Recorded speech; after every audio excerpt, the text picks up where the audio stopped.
Guys मैंने एक पहले वीडियो बनाई थी जिसमें मैंने अपने iPhone 15 Pro Max का 1 ईयर बैटरी का एक रिव्यू दिया था कि मेरे कितने चार्ज साइकिल्स कंप्लीट हुए हैं, कितनी मेरी बैटरी परसेंटेज जो हेल्थ है वो ड्रॉप हुई है। उसके बाद एक और 15 Pro Max है जिसको मैंने एक साल टेस्ट करा है, ऑलमोस्ट 10 महीने आप लगा लो। उसकी अगर मैं बैटरी हेल्थ और परसेंटेज की बात करूं तो ऑलमोस्ट 10 महीनों के अंदर 296 मेरे चार्ज साइकिल्स कंप्लीट हो चुके हैं और बैटरी हेल्थ अराउंड 93% हो गई है। ये काफी स्पीड से गिरी है इन कंपैरिजन टू जो मैंने पिछले आईफोन पे टेस्टिंग करी थी। तो इस वीडियो में अब आपको कुछ मैं पॉइंट्स बताऊंगा जिससे आप अपनी बैटरी हेल्थ को काफी अच्छे टाइम तक मेंटेन करके रख सकते हो, ताकि आपको जल्दी जल्दी बैटरी अपनी रिप्लेस ना करानी पड़े। क्योंकि गाइस बैटरी जो ओरिजिनल एप्पल लगाता है, और मैं ओरिजिनल एप्पल की ही बैटरी हमेशा आपको एडवाइस करता हूँ, वो एप्पल ने काफ़ी एक्सपेंसिव कर दी है।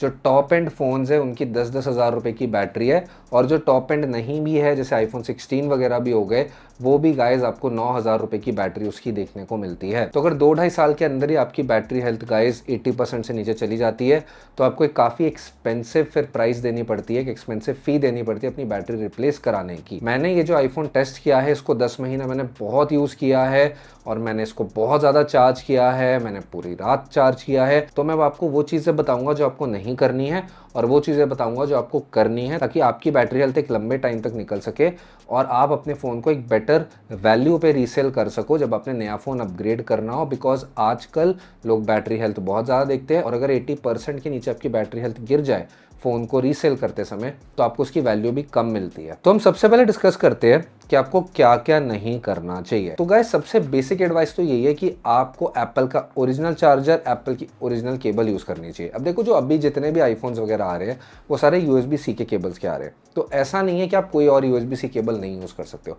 अगर एक अच्छी क्वालिटी की, सपोज कोई सैमसंग के फ़ोन की, कोई अच्छे फ़ोन की USB-C की केबल आपके पास है तो आप उसको डेफिनेटली यूज़ कर सकते हो आईफोन के साथ भी।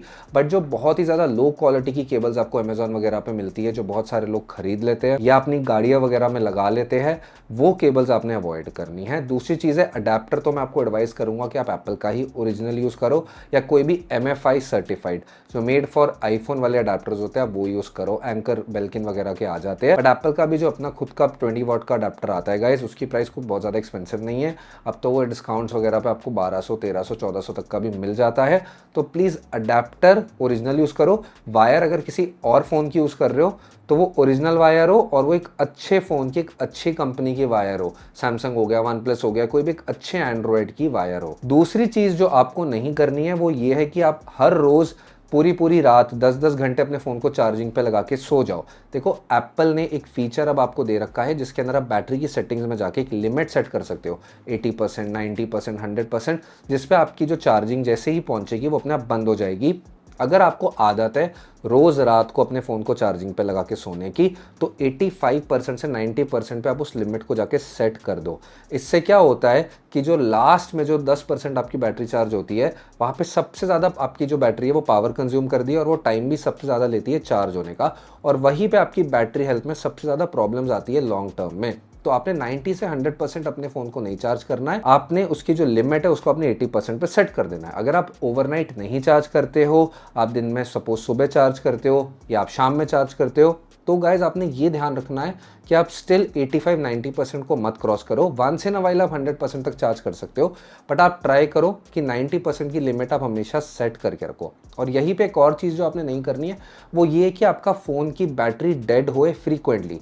आपने हमेशा ट्राई करना है कि आपका फ़ोन लो बैटरी पे ना आ जाए, बेसिकली 20% से नीचे ना आ जाए, और 10% से नीचे तो गाइज आप ट्राई करो कि बिल्कुल भी ना जाए।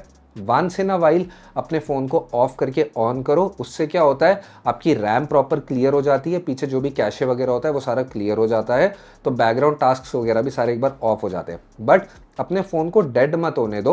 वंस इन अ वाइल हो जाए कोई बात नहीं, बट ये नहीं होना चाहिए कि आप ध्यान नहीं दे रहे हो और हर 10-12 दिन में आपका फ़ोन एक बार पूरा स्विच ऑफ हो जाता है क्योंकि उसकी बैटरी डेड हो जाती है। एक और चीज़ जो आपने गाइस ध्यान रखनी है वो ये कि आप बहुत ज़्यादा मोटे केसेस मत यूज़ करो जिनके अंदर एक एयर सर्कुलेशन ढंग से ना हो पाए, क्योंकि देखो आईफोन स्पेशली गर्मी के टाइम पे बहुत हीट कर जाता है, चार्जिंग के टाइम पे बहुत ज़्यादा हीट करता है। तो जब आप बहुत मोटे केसेस यूज़ करते हो, या जब आप बहुत लो क्वालिटी के केसेस यूज़ करते हो जो बहुत बल्कि भी होते हैं और जिनके अंदर एक प्रॉपर कटआउट्स वगैरह नहीं होते एयर सर्कुलेशन के लिए, तो वहाँ पे भी आपको इशू आ सकता है अपनी बैटरी हेल्थ के साथ। तो ट्राई करो कि एक अच्छी क्वालिटी का केस यूज़ करो, आजकल थिन केसेस बहुत बढ़िया आते हैं जो प्रोटेक्शन भी आपको अच्छी देते हैं, आपका फ़ोन टूटता वगैरह भी नहीं है उनसे अगर गिर भी जाता है तो, और उनके अंदर एयर सर्कुलेशन वगैरह भी ढंग की होती है। एक और पॉइंट जिसका आपने ध्यान रखना है वो है गाइस कि ट्राई करो कि अपने फ़ोन के ऊपर कोई हैवी टास्क मत करो जब आप चार्ज कर रहे होते हो।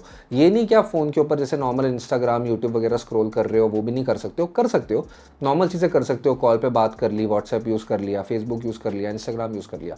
बट अगर आप फ़ोन को चार्ज करते करते कोई बहुत ज़्यादा फ़ोटोज़ ले रहे हो, कुछ वीडियोज़ रिकॉर्ड कर रहे हो, या आप बहुत ज़्यादा हाई लेवल गेमिंग कर रहे हो, या फोटो एडिटिंग, वीडियो एडिटिंग, इस टाइप की चीज़ें कर रहे हो, तो आपके फ़ोन के ऊपर काफ़ी ज़्यादा प्रेशर आता है, आपका फ़ोन ओवरहीट करता है, फिर आप उसी में फ़ोन को चार्ज करते हो, आपकी ब्राइटनेस भी थ्रॉटल हो जाती है, और ओवर टाइम ये बैटरी हेल्थ के लिए एक अच्छी चीज़ नहीं होती है। बाकी एक लास्ट पॉइंट मैं ज़रूर बोलना चाहूँगा, अगर आपके पास एक गाड़ी है तो ट्राई करो कि अपने फ़ोन को कभी गाड़ी में छोड़ के मत जाओ। जैसे कॉलेज में जा रहे हो, एग्जाम वगैरह देने जा रहे हो, कार में ही छोड़ के चले गए अपना फ़ोन, उसमें क्या होता है कि आपका फ़ोन बहुत ज़्यादा हीट हो जाता है, बिकॉज ऑफ ऑब्वियस रीजंस, आपकी गाड़ी अंदर से गर्म हो जाती है धूप के अंदर, और फिर जब आप फ़ोन को निकालते हो तो उसके अंदर आपको एक वार्निंग टेम्परेचर आ जाता है कि आपका फ़ोन अभी ओवरहीट हो चुका है, तो वो थोड़ी देर बाद ऑन होगा जब उसका टेम्परेचर नॉर्मल हो जाएगा।